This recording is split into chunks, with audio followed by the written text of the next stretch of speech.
Black and Gold family, we are back. Been a minute since we've done these podcasts.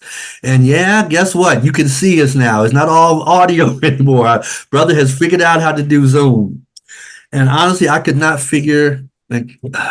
up with a better person to talk to than this young man right here. I'm an old dude, so I see this as, hey, this young man that did well, and we're so proud of you. You're one of our babies. And but brother, you are a grown man in your own right, and I'm honored to talk to you, brother. Ladies and gentlemen, this is Mr. Charles Johnson.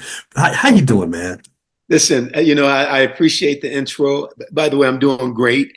All that said, what you really meant to say was that, damn, bro, you have gotten old over the years, and I own that.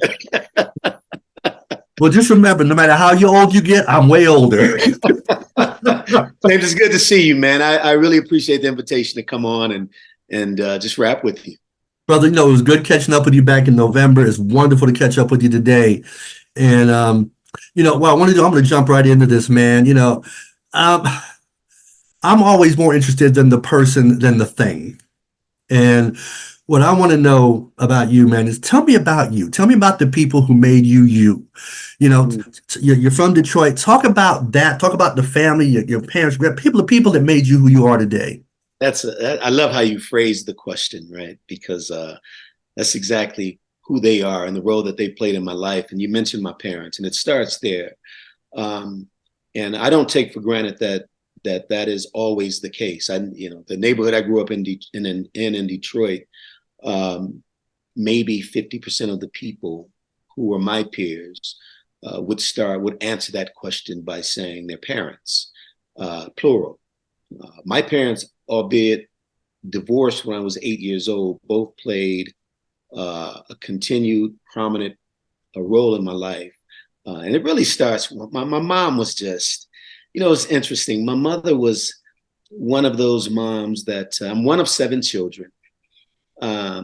She kind of ruled with an iron fist. She was as sweet and as loving as any human being on earth.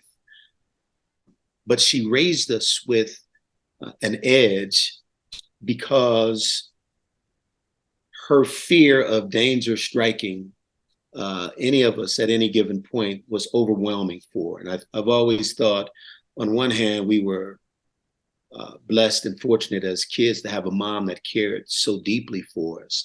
And on the other hand, it had to be almost the prison that she lived in, because it was difficult for her to exhale and to relax, and with 7 children in the inner city of Detroit where danger lurked everywhere all the time.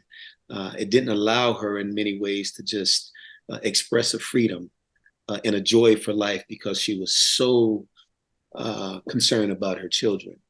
And then there was my dad, who was just as cool and as calm a human being as one could find. They were opposites in that regard. And Pops was very practical. He's a very pragmatic person, right? Go to school, get an education, do what you say you were going to do, be on time, be accountable for when you fall or when you mess up, and stand up for yourself. Just very practical teachings from Pops.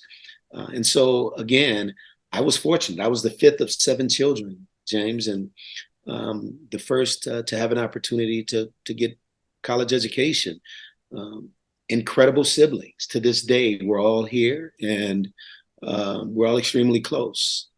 And what was it like for you, the children, in that environment? I mean, you had each other, How did that, I mean, what was your sense of where you were and life you were living growing up? That's another great question. It's interesting. As I mentioned, I have 4 older siblings and 2 younger siblings. So I'm the 5th born. And we kind of came in groups. So the first 4 were all within 5 years. Then mom took a 4-year break. And then there was the last 3. We're all within 4 years. And so, I had a group of siblings that was, at least 4 years older than I am. The 2 oldest were boys, my brothers. And the second 3 learned a lot from the lessons, the hardships of the first 4. we understood, by the time we came around, we understood that when mom said no, she meant no. I'll give you an example. I'll never forget. I had to be 5, 6 years old. Can't remember the age exactly, but I remember my older brother, who is 7 years older than I am. He got in trouble because mom told him to do something that he didn't do, and I thought, man, that's a little harsh, mom. Given the transgression, it wasn't much. But I remember hearing her explain to him, and this is what I meant earlier about sort of being trapped in the world of having to protect your kids in such a hostile environment. She told my brother at that point, when I tell you no, no means no.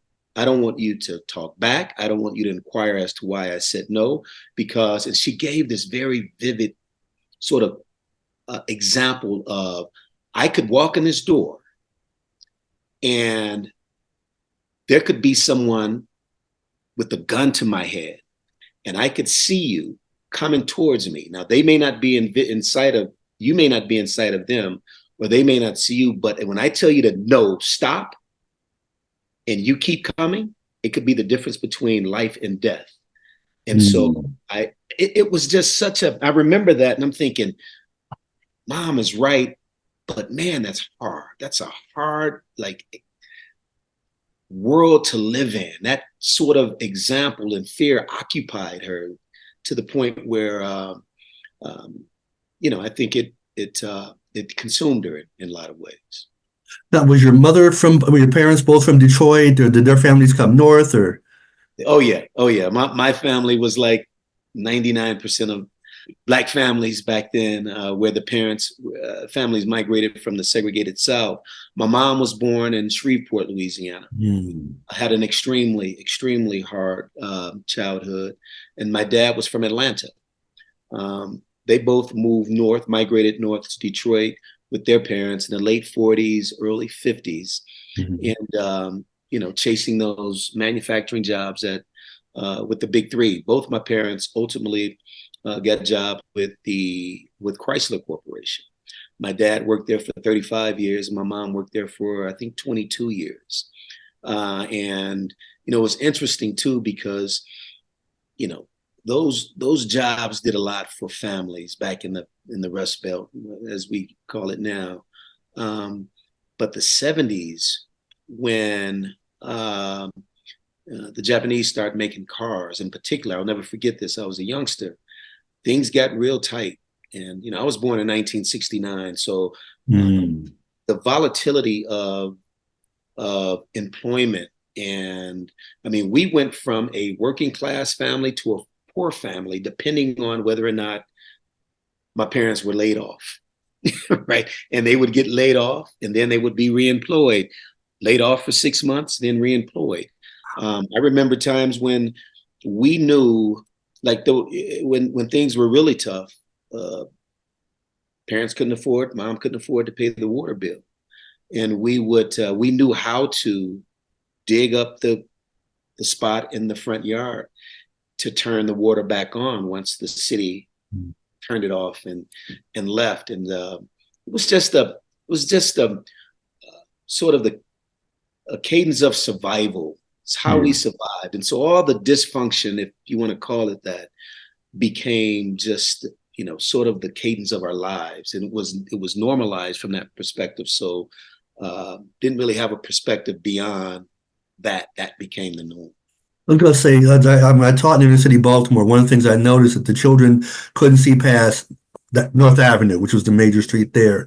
Right. And even the idea of going to the inner harbor was in some ways frightening.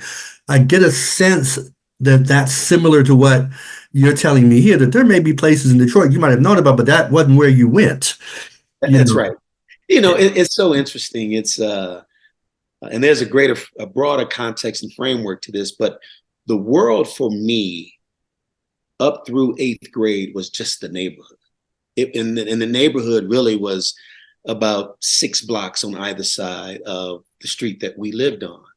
And so And it all happened right there, right? It was where we rode our bikes. It was where we played basketball. It was the park was part of that, where we played all of our sports. It was where it was where when I think I was 11 years old, trick-or-treating with two of my childhood friends, we were held at gunpoint.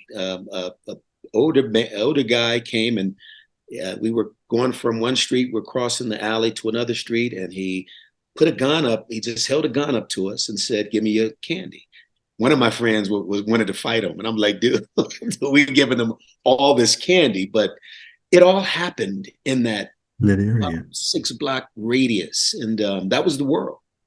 That was the world. When did it change for you? When did it go from being that to something even a little bit larger? Well, I can tell you when it all changed for me. And there's triumph and tragedy in the story, and uh, it breaks my heart to some degree because there are real victims in this, and at the same time, it presented a world and an opportunity for me that really would change my life forever. We were eighth graders. Again, the world was my neighborhood, and after one of our little league football games,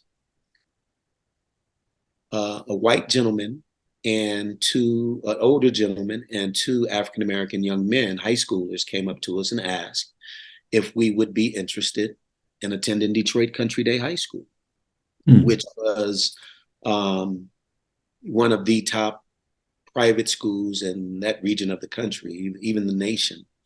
And we had no idea what Country Day was. We talked to our parents and we told them, sure, we'd love to come check it out. It's an opportunity. Mhm. About a month later, James, the three of us, it was me, my cousin, and my childhood best friend. We were neighbors. In fact, my mom pretty much raised him because his dad was killed in Vietnam and his mom was a drug addict. So Terrence, basically lived with me from the time we were in third grade. We did everything together, right? All the way through middle school. So the three of us go out and we take this test. Now all three of us were good students in our neighborhood schools. We were all in honors classes. We were the kids who were the good kids, right? And so we take this test. A few weeks later, I get notification that I'd been accepted. My cousin gets notification that he had been accepted. Terrence, gets a notification that he had not. He did not pass the test and he was not going to be accepted.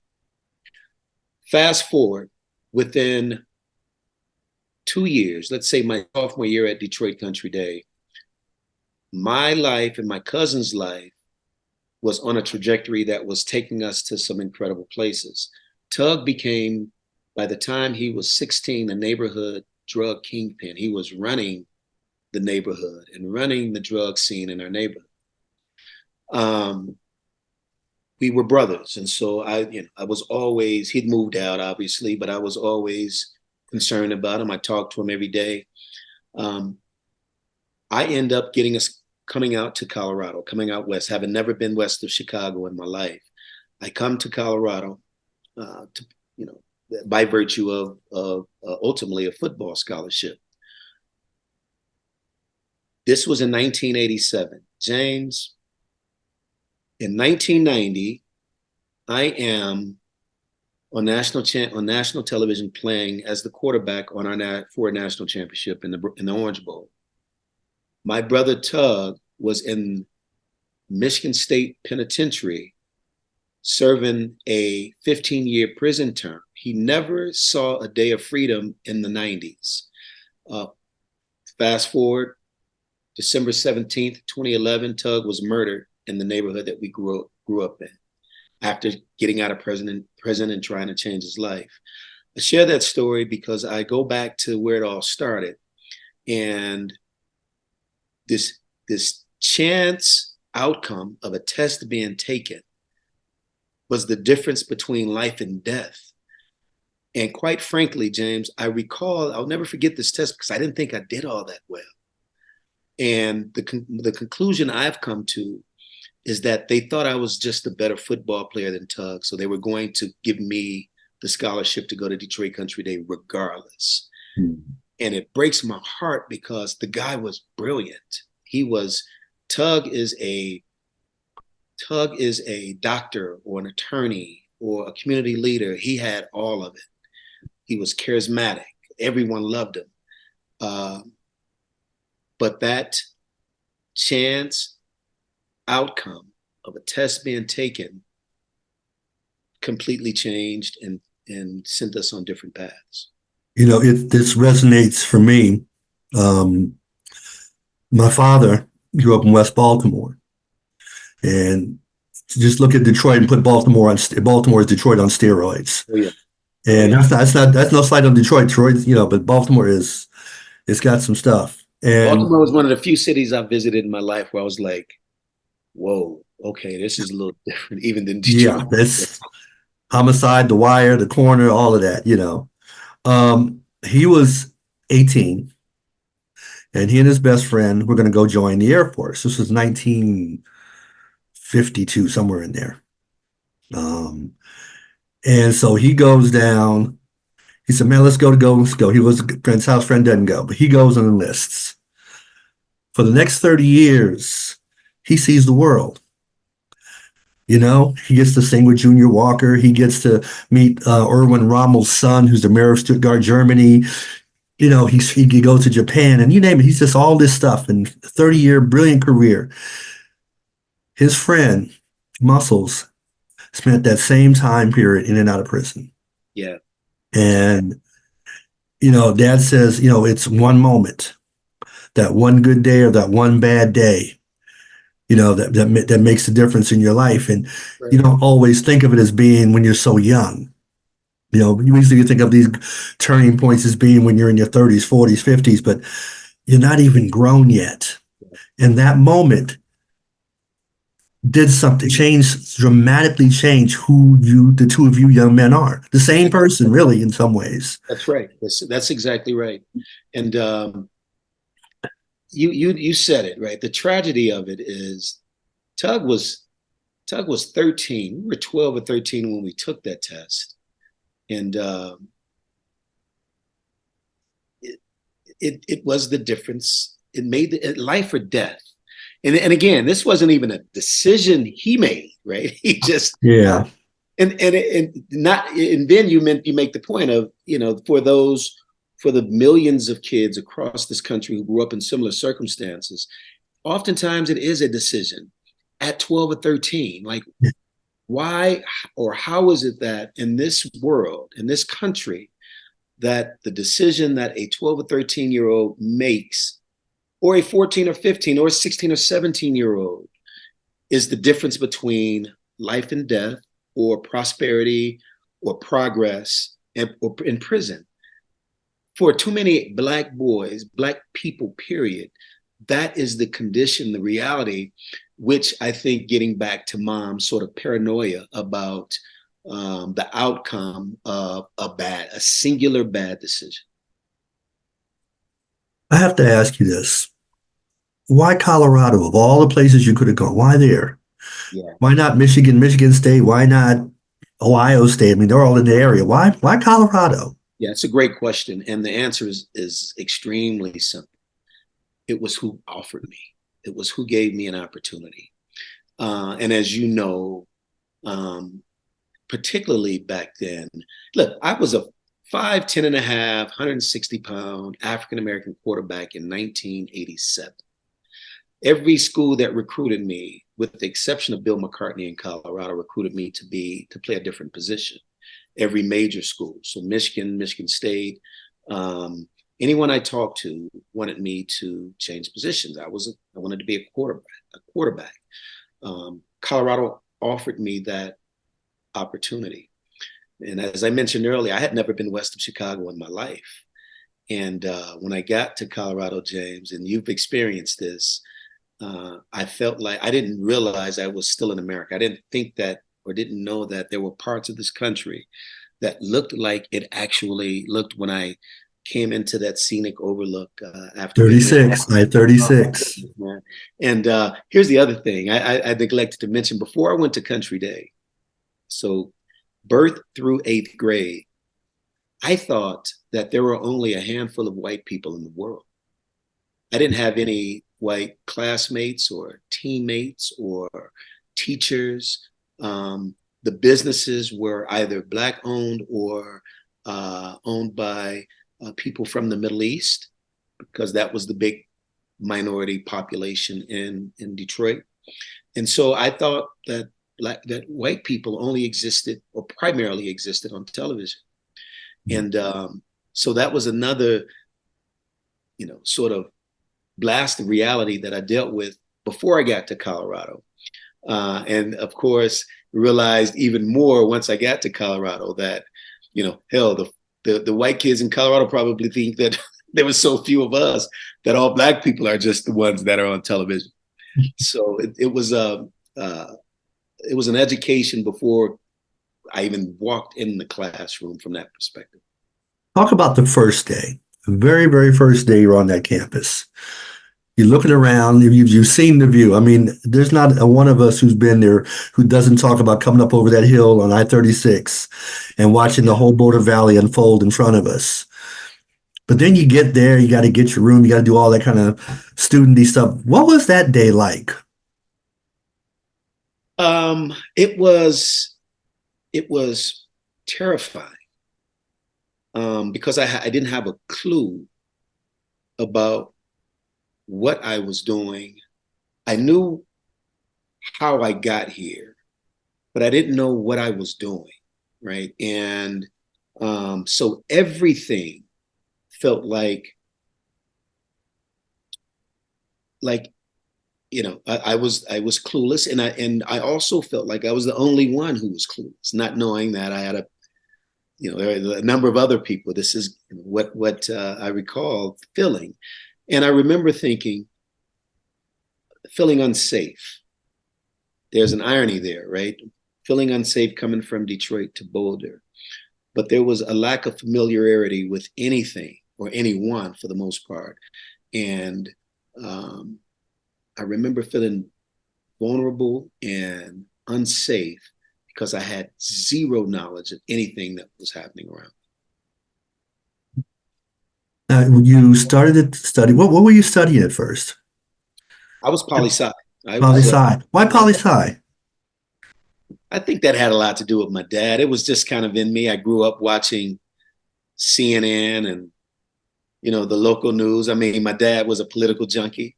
I'll never forget in 1980, the National Republican Convention was in Detroit. Ronald Reagan had won the nomination. Yeah. It was in Detroit that year.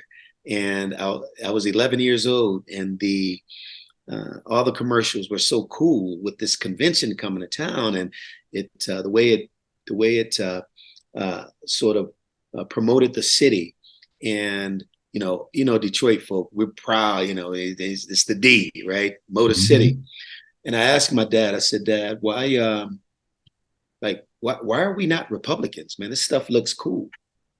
And I'll never forget his answer. He said, Chuck, when Republicans are in office, this is what he told me. He said, when Republicans are in office, it's hard for your mom and dad to get the resources to take care of you and your siblings. When Democrats are in office, the resources are closer to us. So we know that we'll have things that support community activities. And that was his explanation, plain and simple. And I'll never forget that. But to answer your question, I was vulnerable, and it was my dad who really instilled that sort of civic engagement piece. He was an officer with the UAW.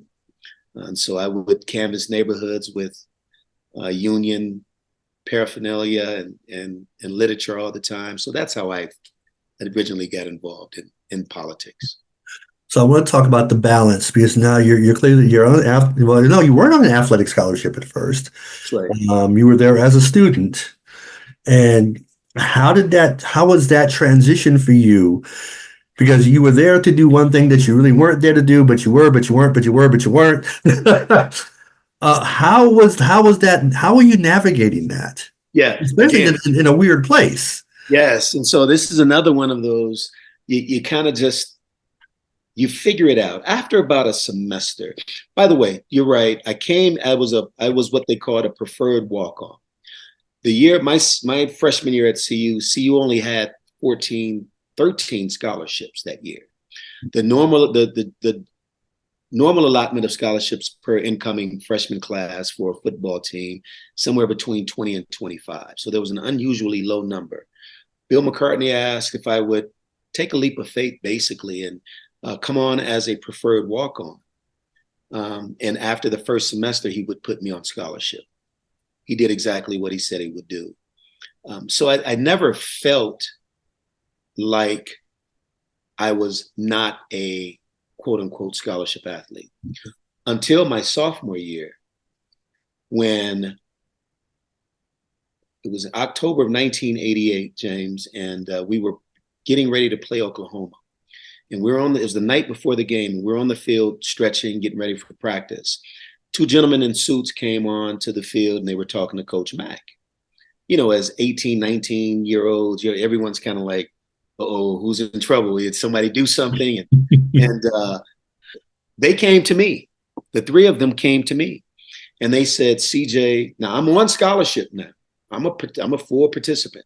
They said, CJ, you have been financially disenrolled from school. So you cannot participate on this team. And so I'm looking around like, wow, like, what do I supposed to do? Well, here's what you have to do, because you've been financially disenrolled, you're not a student on campus. So per NCAA rules, you're going to have to go clear your locker out. They gave me a plastic bag. And then you have to go to your dorm and clear your dorm out, because again, by law, you cannot live in the dorm if you're not a student on campus. So from October of 1988, this was my sophomore year, to March of 1989, I wasn't a student on campus. I went to each one of my professors that following Monday after I got that news. And I asked each of one of my professors if I could continue to just come to class. I'm not a student, I'm not enrolled, but I'm working towards paying this $6,248 debt so that I can be re-enrolled. James, I never told my parents, because I know my mom would have tried to turn over heaven and earth to get me the money I needed, and at a great sacrifice to everyone. And so I never told my parents. I went and got a job making roller skate wheels at a ceramics plant in East Boulder. I did that from October of 88 to March of 89. That's how long it took me to make that $6,248. Took that check over to the bursar's office and re-enrolled just in time for spring ball. I continued to go to class, so I didn't lose time towards graduation. They retroactively added my grades. That was a huge turning point for me in my life and in my college career. Now, you were there during some interesting days at CU. One was Sal. Yes. And let me start there. Talk about Sal. And, in fact, I was still in the state and I left right around the time that was going on. But what was it like being there and watching him go through his journey, his ordeal? It was. And for those who know, we're talking about Salinesi, obviously. Yeah, Salinesi, who was my teammate, and we were both quarterbacks. He was a year older than I am. James, there were four of us. It was me, Sal, Darian Hagan, and Mark Walters. Mm-hmm. Mark and Sal were both class of 86. They were a year older than me, and I was a year older than Hagan. Now, and I would also add Mark Hatcher, who was the senior. He worked his way out. And so there was something unique about those names that I mentioned. Sal was Polynesian, and all the rest of us were African Americans. And keeping in mind, that was the quarterback room. That we were all quarterbacks. It's a very unusual situation in 1987. But Mark Walters was probably early on the best quarterback of the crew. He blew his knee out in spring ball. It's the reason why they recruited me the following year. So I come in, Sal, myself, and so I'm watching Sal as the starting quarterback in in 1988. Sal, we finished the 88 season. It's now the spring of 89. Me, Sal, Hagan, and Mark Walters were, we were all close. We were the quarterbacks on the roster. The Pistons were playing the Lakers in the NBA Finals. So I'm the Detroit guy. All three of those guys are LA guys. And so we watching the games. Now this is in early June, late May, early June. Sal comes over with the big overcoat. Sal was a big guy. He was a 6'2", 215-pound guy. But he had a coat on in the heat of the summer. I'm like, man, what's up? And he had this little cough. And he said, man, I don't know. I just got this cold. Fast forward, we leave shortly thereafter to go home for a short break before fall camp starts. James, I get back to school, and I had seen, it had been reported that Colorado quarterback Sal Agnesi was diagnosed with cancer.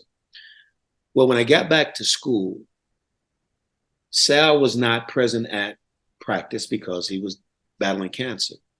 But he came to visit us like the second day of practice. The guy who I had just left in June, who was 6'2", 215 pounds, was in a wheelchair and couldn't have weighed a pound over 130 pounds when I next saw him, and he visited us at practice in a wheelchair. I was again lost. It's one of those moments in life where it's like, you'll never forget this, and it will impact you forever. Ultimately, Sal passed away. I think it was September 21st. It was after we'd played 3 games that year. We went 3-0. The quarterbacks before every game was at home. The first 3 games that year was at home. We would walk from the College Inn where the football team stayed the night before a game. Every morning, every Saturday morning before the game, the quarterbacks would go visit Sal. He passed away on the 4th Saturday, which was a bye-week Saturday. We did not have a game that day. And he passed on that day. And the doctor, they thought it was just a miracle that he was still alive. And what was concluded was that he would get so excited for the next game that just kept him going, kept his spirit going.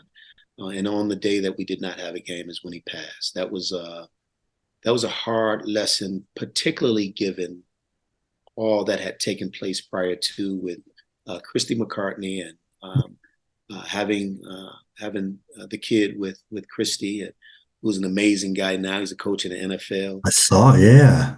TC's an awesome dude. And how would Bill McCartney handle that, given his religious beliefs, and so many through lines, so many lessons learned through that time period, James, that had nothing to do with football, that I'm all the better for.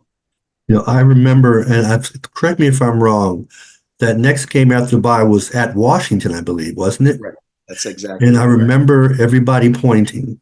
That's right. And by that point, I'm on the East Coast, and I'm in tears. Yeah. Because I'd seen Sal a couple of times on camp. I didn't know him, but we'd seen him, and said, hey. But to watch not only you guys, but the reaction that they gave you, that Washington gave you guys. That's right. And I didn't give a darn about football at that point. I saw my young brothers, and I was like, man, I'm feeling what you're feeling. And I still don't know how y'all made it through all of that, with all that emotion, with all of that pain, at being so young. Yeah. Now, I credit Coach Mack a great deal for leading all these young men through this extremely turbulent time. We wanted to forfeit the game. Remember, that following Monday, we were so despondent. We were so out of it that we thought that would be the best result. As it turned out, Sal became our leader post-mortem, if you will. And it propelled us to an undefeated season. The number 1 ranking in the country. Ultimately lost the national championship game that year to Notre Dame. Never punt to rocket. That was the following. That was the year we. That was the year after with the. Right. The year we lost. we were on such an emotional high Yeah. that by the time we got to the end of the year, which was the beginning of the following year, January 1st, 1990, we were an emotionally drained team. But Sal Yeah. led us through that year. Yeah. Now, this one I have to ask about this. Sports Illustrated. Yeah, You already know. yeah, Um, the big article with the mug shots and all that stuff and all the nonsense and the accusations. It was even written by a CU guy, you know. that's right. And I've heard y'all talk about it, that there were a lot of you who had reached the point where like, you know what, bump this. We're good. We can go someplace else. And Coach Max stepped up. Talk about what y'all were going through during that time, because I mean, because the stories were one side. It was like, well, this is a black CU player did this and blah blah blah, and they're a bunch of thugs and this, that, and the other. And you're a poli-sci major. You're doing all these other things. You're a BSA president. You're student body president. You're doing that kind of stuff. But y'all are going through that when on any other day but Saturday in the fall. Yeah. How did y'all navigate that, and how did Coach help y'all navigate that? Well, it was that was again. This was it's interesting, James, because everything we're talking about was all happening simultaneously. It wasn't like this happened this year. It was all happening at one time. And the Sports Illustrated article you references, there were the mugshots of many of my teammates who had been arrested. And the profile of this story was that, to your point, that these young thugs were on Boulder's campus just running wild. Nothing further couldn't have been further from the truth. And you're right. There was close to being a mad exodus. I remember talking to Bienemy, and he was like, "I'm out of here, right? I can go back to LA, and of course I can have my choice of schools there, and Canavis McGee, the same thing, and George him. A number of guys were like, why do we have to put up with this?" I'll never forget. I think a seminal moment during that time was Bill McCartney had gotten about 10 of us, myself, a handful of my other teammates, and marched us to the council meeting in Boulder. And he had gotten on the agenda to speak. They didn't know what he wanted to speak about. And in true Bill McCartney fashion, he took over the meeting. When it was time for him to speak, he stood up and he pointed to us. He said, "You all see those 10 African-American kids. They are the best and brightest from the community they come from. They are young men who are finding their ways in life. They're not the problem." This is a quote. "You're the problem. If you can't find a way to ingratiate and put your arms around these young men who are, again, the best and brightest from their community, shame on you, and you're the problem. I'm sick of you all pointing them out and making them the problem." And he finished, and he said to us, "Let's go." We got up and marched out of there. We're always like, either he's just crazy or he gives a damn about us. And I think that was a seminal moment, a breaking point, and at least making all of us feel like, okay, regardless of how we feel about Coach Mack as a coach and whether or not we're getting the playing time we deserve, this guy, he stood up publicly for us and said what needed to be said.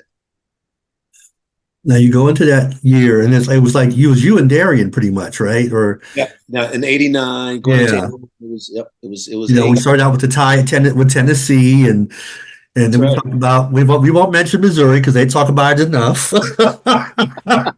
Hey, look, I tell my dear friends from Missouri, you all need to learn how to count. First of all, we snapped the ball 5 times, but we only tried to advance it 3 because we killed the clock on 2 of the downs. Yep. And so by my math, hell, they owe us a down. We only tried to score 3 times, and so.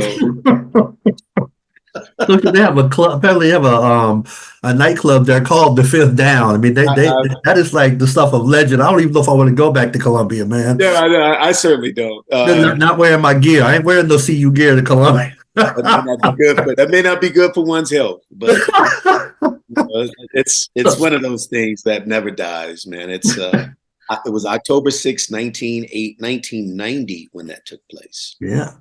Now, y'all are on a roll, man. It's you and another place I don't go to is Georgia Tech. I've been there before, and they got to get swole at me too. But anyway, so you get to that moment, you get Notre Dame again, and y'all know what's on the line. And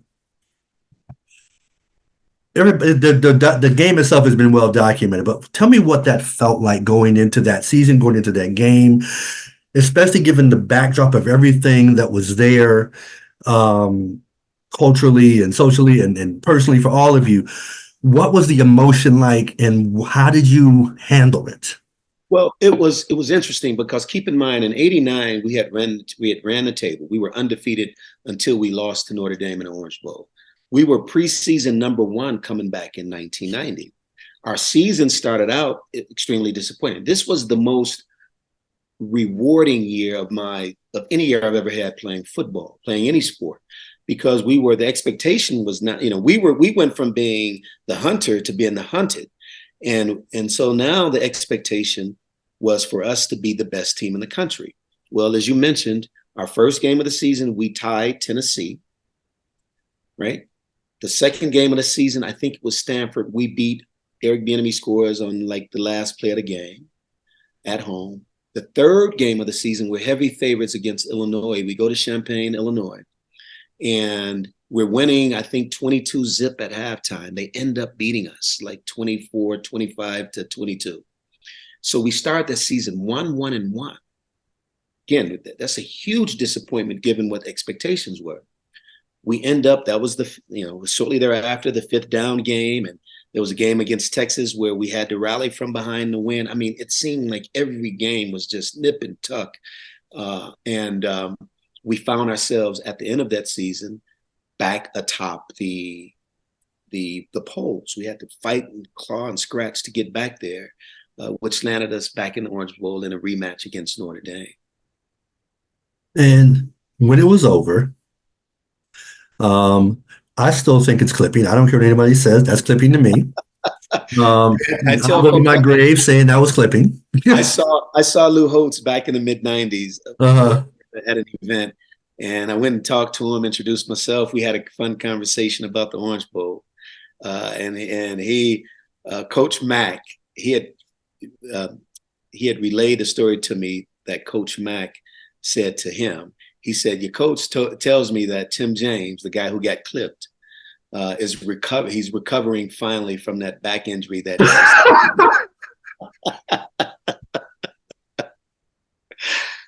he can't make this stuff up, man." Now, I remember this. I'm turning on the TV and it's a Tonight Show. I thought it was Johnny, but it was Jay Leno. And who do I see sitting next to him? Yeah. I'm like, what's that brother doing on the Tonight Show? What's up? What was up with that? That's a good question. So, I was fortunate enough to be named the most valuable player of the Orange Bowl when we beat Notre Dame. And I'll never forget, right around January, that was on January 1st, I get back to Detroit because we're still on break, mind you. And I get back to Detroit around the 6th. No, I got back to Detroit around the 3rd of January. And like the 5th, my sister came to me, my oldest sister. She said, "Chuck, the Tonight Show called. They want you to come on to be a guest." And I'm like, I got 7 of us, bunch of pranksters in the family. I'm like, I'm not falling for that. So I didn't call. And the next day she says, "Hey, they called back. Here's the number. You may want to call them." This is the 6th. So I'm like, nope, I'm not falling for it, Carmen. So she left and I'm curious. So I'm like, let me sneak off and go call and see if this is real. And it was real. It was the administrator, the secretary. And she said, "Yes, we would love to have you on the show, but we want you on for January 8th, which was just 2 days. So if you're agreeable to this, we'll just send you a ticket or have a ticket, buy you a ticket." And I said, "Well, do you mind if my mom comes?" They said, "Yeah, we'll send you 2 tickets. Just give me the information of whose names." And because my mom had never been on an airplane. Oh my goodness. This was in 1990. This was in 1991. And so they flew me and my mom out, and it was an amazing time. And so we're in the studio Jay Leno comes in, and this was, you know, 3 or 4 hours before. He comes in and he takes his notepad and he's like, okay, here's what we're going to talk about. Anything you like to talk about, blah, blah, blah. He leaves. Johnny Carson and Ed McMahon comes in. And my goodness, the whole tone changed. Jay was fun, but these guys were a blast. They're like, come on, CJ, let's go to the makeup room. So we go in the makeup room, and I could tell they had been sipping, right? And we go to the makeup room, and he's like, hey, Ed, I'm going to go down to Sunset Boulevard, make a left, hit me with the touchdown. And they both, I mean, just corny jokes, just corny. I mean, but they're having a blast. I'm like, wow, this is, I felt like it was an out of body experience for me. But you made it, you know. There was like, it's got to be that moment, like, this kid from Detroit, and I'm doing this, you know. And James, when the curtain, you know, you dun dun dun dun, and the curtain opened, I'm still kind of like, is this real? Like, is this real? It was just an out of body experience. now you finished up, and I remember you did. Now, for some reason, I think you were a BSA president, but I also understand you were also student body president. Right. I was elected tri-exec. I was Black Student Alliance president in '89, and in '90 I was elected. I think it was '90. I was elected tri-exec. Mm-hmm. The tri-exec student body, you know, leaders of the student body government, student government, and there was a protest because there was a clause in the bylaws that only fee-paying students could occupy that leadership seat. So I had been elected. I had started my time serving, and the college Republicans protested it. And it was a big to-do over the second semester of my last year of that year. Ultimately was unseated because Really? not because I was a scholarship athlete, I was not technically a fee-paying student, and I couldn't serve in that position. I think they've since changed that, but that was that's how that all went down. Tell me about your last day in Boulder Mm, as a student. yeah. Wow. Wow. Well, that would have been graduation. And, you know, there was so much. See, I'm gonna take you. '88 was a similar year for so many reasons. I visited home, and in 1988, I asked my mom, this was over Christmas break, if my brother could move out to Boulder with me.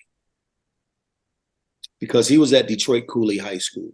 And that Christmas break, I was home in early December. He was still in school, or in mid-December. He still had a few days left in school. She asked if I would go to the school and pick him up. So I got in the family car and went and picked him up, walked in the school. I'll never forget, there were metal detectors and there was a police substation in the school. And my brother had been falling off. He had gotten involved in some bad stuff in the neighborhood. He's the baby of 7. And I went home and I was like, Mom, just let him move out to Boulder with me. And she was like, boy, I raised you. I'm raising him. You go take care of your business, and I'll take care of Chris. Well, as things began to escalate, once I went back to school, he was getting in more trouble. I begged my mom to allow him to come out. The fall of 1989, my brother moves to Boulder with me. And we enroll him in Fairview High School. And it completely changed his life. And so when you ask me about my last day as a student at CU, Chris comes to mind, because as much as this was a journey for me personally, I just lived through it, right? It was just something, James, as you know, when you're going through it, you're just living through it, right? You're stringing together days, and they become weeks, and they become months, and you look up and the year is over, and now you're. But when I think about my last day in Boulder, I think about what I observed with my baby brother, going from a kid he was going to be like Tug was. That was the path he was on, to now a kid who was being recruited to play college basketball. He went to University of Missouri, Kansas City, graduated back in Colorado with a beautiful wife and 2 incredible kids now. And so there was never really a last day for me, because I attribute my brother's progress and my brother's success to the journey he was on, almost in parallel to me, but I got to observe his journey while I was just living mine. So um, it never, it was never really a last day because it meant so much to me and my family. So what comes next now? You're in a different world, I guess, after being that student. What comes next for you, and what was the adjustment like? Um, well, I've done a number of things. I mean, as you know, I've been involved in since graduation. My first job was I started a sports agency, so I was representing a number of my former teammates. I got involved in politics. I ran Denver County for a U.S. Senate candidate back in the mid '90s, Tom Strickland. Um, I went to J.D. Edwards and worked as a business development manager in the late '90s. I started a data center with three other partners. Alfred Williams, my former teammate, being and one of my best friends to this day, being one of my partners who was in that business. We did that for 5 years. I went back to CU. I was an associate athletics director for 4 years, for 5 years.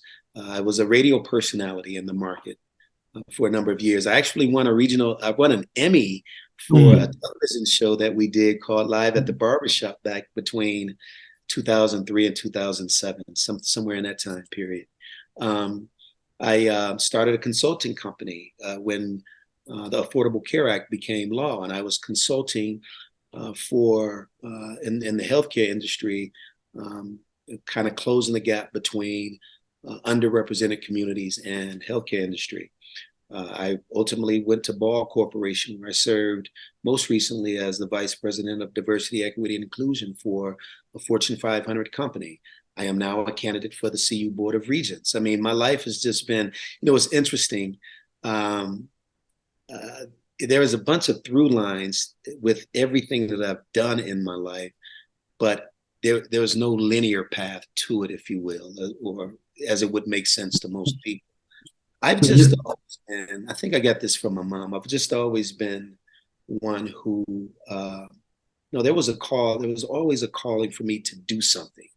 And whatever that was, I stepped into it and I did it um,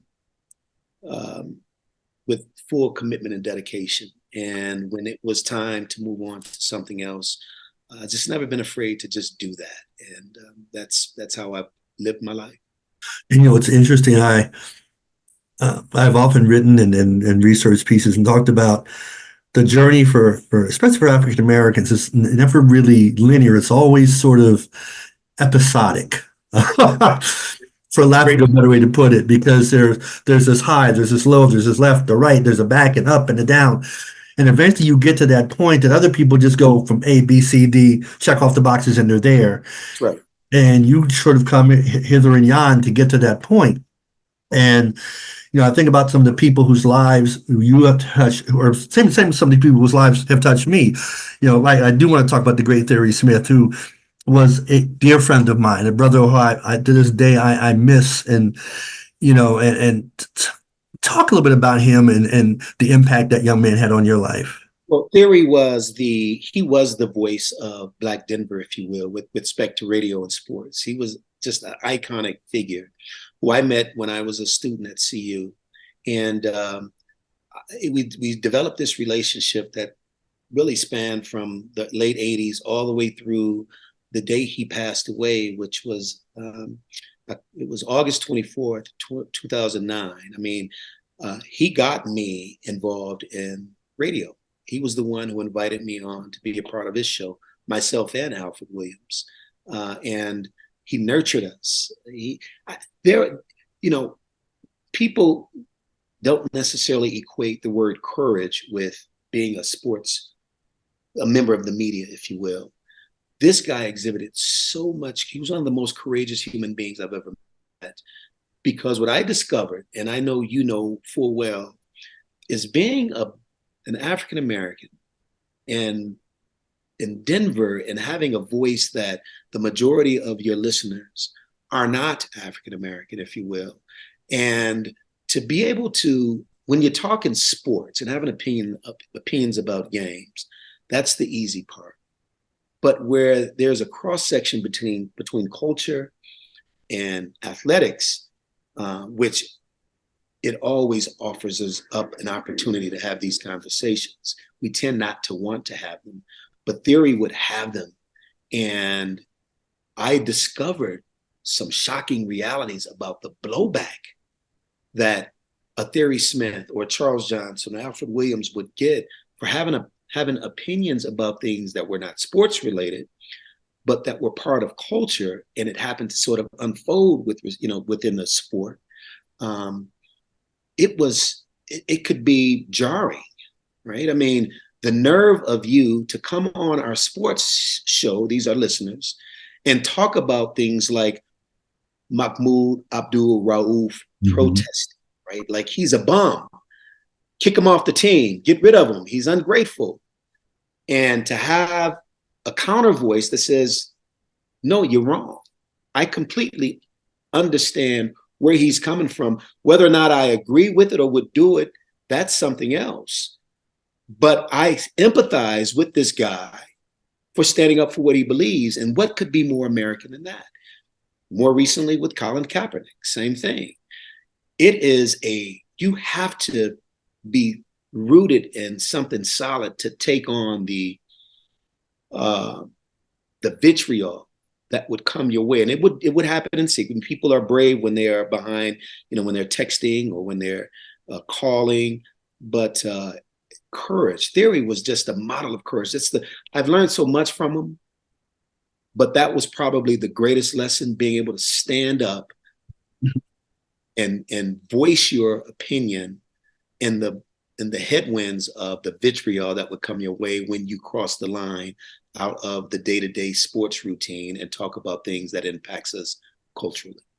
I get a sense that lesson and so many others are what have led you to where you are today as a candidate for the Board of Regents. Talk about that journey and how it's come to that point in your evolution as a man. Yeah.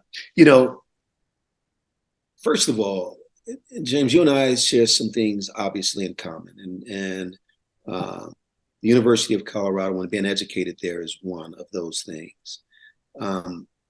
What I'm about to say is likely true for a number of institutions across this country, but this is my experience.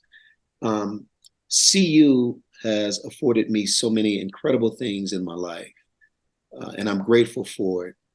And yet, I think the institution, the system, the universities, the 4 universities that makes up the system underperforms when it comes to what is necessary in today's world, and the role that this incredible system can play in so many people's lives, people who don't necessarily have a particular sports skill. Again, access was granted to me because I could play football. I had a block full of very talented young boys and girls that I grew up with who have never gotten that opportunity because they didn't have that particular skill. They were smarter than me in many cases. They would have probably even been better students than me at CU if granted the opportunity. There are working class and middle class and poor families whose lives can be impacted just the way mine was if the opportunity presented itself and if they could have access. It breaks cycles of poverty. This is heavy stuff and deep stuff, and there's a responsibility there that I've never sensed that we fully accept. It's the state's flagship university. It's 30 miles roughly from the city center of Denver, Colorado. And for most of the young Black and brown kids in this community, CU Boulder may as well be 3,000 miles away. That's how inaccessible it is to too many of them. And I'm determined to, over the course of the 35 plus years that I've been here, close that gap so that young boys and girls can imagine themselves in those classrooms, not necessarily on those football fields or basketball courts, but in those classrooms, because that's where life changes. I want to make CU, the institution, more aligned with, I think, the responsibility that it has as the state's flagship university to live up to that responsibility. And I want families to get to a point where we expect access, not hope for, but expect access when we're prepared and have done the things that should grant us access to get that incredible education. Boulder today is probably different than even the Boulder that you and I both knew because of one individual. And this is my next to last question. How has the emergence of this new football coach changed the conversation about our alma mater? How has it changed the expectations, especially for young people who look like us, about that particular place? I understand applications are up, but I don't know if that translates into admissions. But what have you seen? Because you were there. I saw it on homecoming the weekend, and all the people around. And I remember I met one young lady, black woman, who I told her I graduated from CU. She gave me this look like, really? Black people graduated from here? She was kind of stunned. And I'm like, well, yeah, I got my degree. I can show it to you. Yeah, right. And, you know, but there was a real sea change in how, there hasn't been this much excitement since y'all did your thing. Yeah, yeah. But No, what is it? it is it's fascinating from a number of different perspectives. And James, you're right. It's different and it's the same at the same time. What Coach Prime is I think he's an outcome or a product of the world in which we're in. I know that for certain. College football has changed drastically. Coach Prime is I think he is sort of the outcome of what I call, he's the product of what has impacted the NCAA and college sports over years. I've always thought the NCAA was extremely greedy in how it handled its resources. Give you an example. I met a young man who played at Iowa State. I knew this guy for years. He come from an extremely poor home. Mom passed away, dad was homeless. He was a very good football player on their team. He was one of those guys that they actually sold the jerseys in the bookstore. The dad was able to come see him play one game. The dad comes onto campus, obviously didn't have any money to get in a hotel. The kid sneaks the dad into his dorm room. The dad sleeps in the dorm room the night before the game. Kid goes out and plays, probably scores some touchdowns. That's what he do on the football field. Stadium full of 60,000 people cheering him on, paid a lot of money to come see him play. And gets back to his dorm after the game and says goodbye to his father, who had slept in his dorm room the night before the game.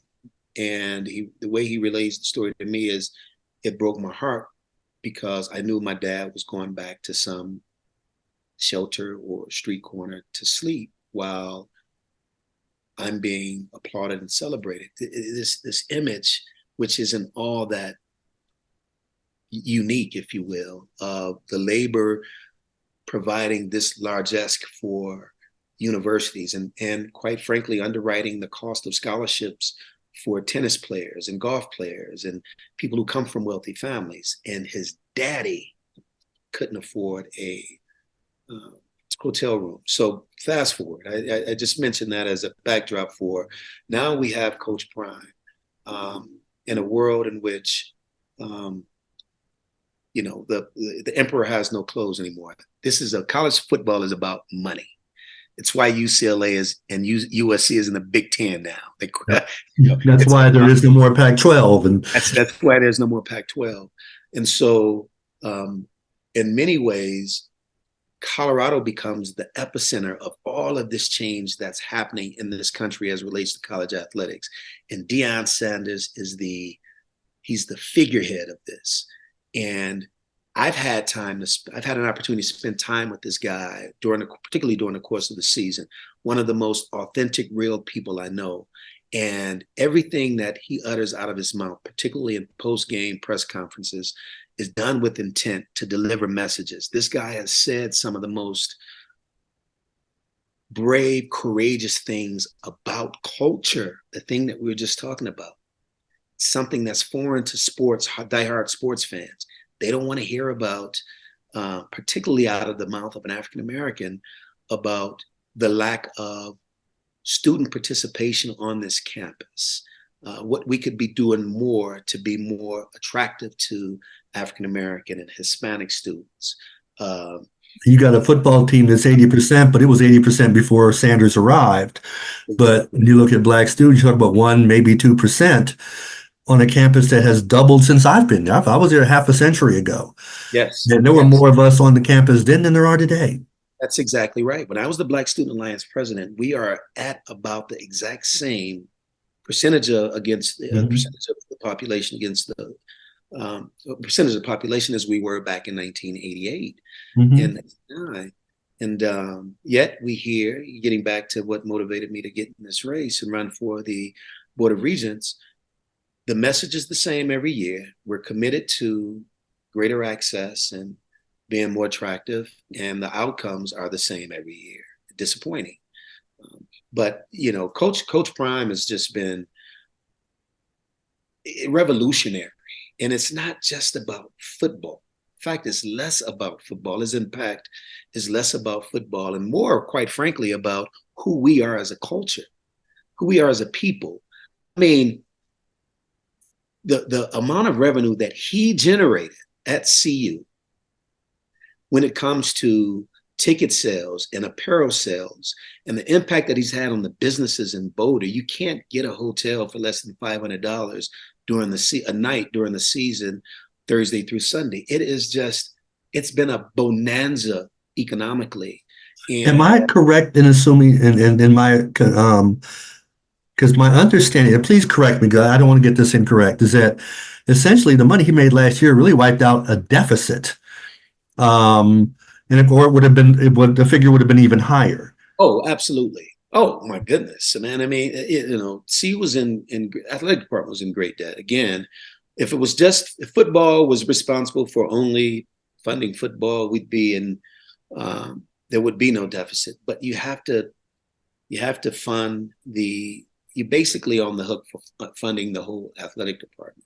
And what he was able to do was just, that he was one of one, James. There was no other coach, no other person who could have been named head coach of Colorado to get the outcome, the result economically that he got for everybody. And here's the thing: the greater beneficiaries of his success, and this is what he speaks to, were the businesses, where was the school itself. And what he's saying is there has to be a broader share in this largesse that includes Black and brown people. It can't just be the labor on the field producing this excitement and everyone eats off of that but Black and brown people. I really enjoyed this conversation, brother. And I almost regret asking this last question, but I don't want to talk for 10 hours to you. But I'm going to ask you this last question. You're in a room, and at the table across from you is an 18-year-old Charles Johnson. What are you telling that young man? The advice that I would give is whatever it appears to look like or be today is probably not what it's going to look like or be tomorrow. You don't have to be perfect. Don't let the perfect or the pursuit of perfection be the enemy of the good. You are good enough as you are. Just grow and learn and know that you don't know everything today, but life is a journey. And be true to what you believe. Be true to what you believe and stand up, have a voice, listen, be curious about other people, and allow yourself to grow. But I would be very hesitant to, like, I don't give advice that tells people what they should or shouldn't do, because the real sweet meat of life comes in those journeys, and all the trials and tribulations I've had in life. I'm grateful for. I'm grateful for coming out healthy, at least for the most part, on the other side of them. But I wouldn't be where I am today without them. And so um, that would be what I think generally what the advice would sound like that I would give my 18-year-old self. Appreciate you, brother. My man.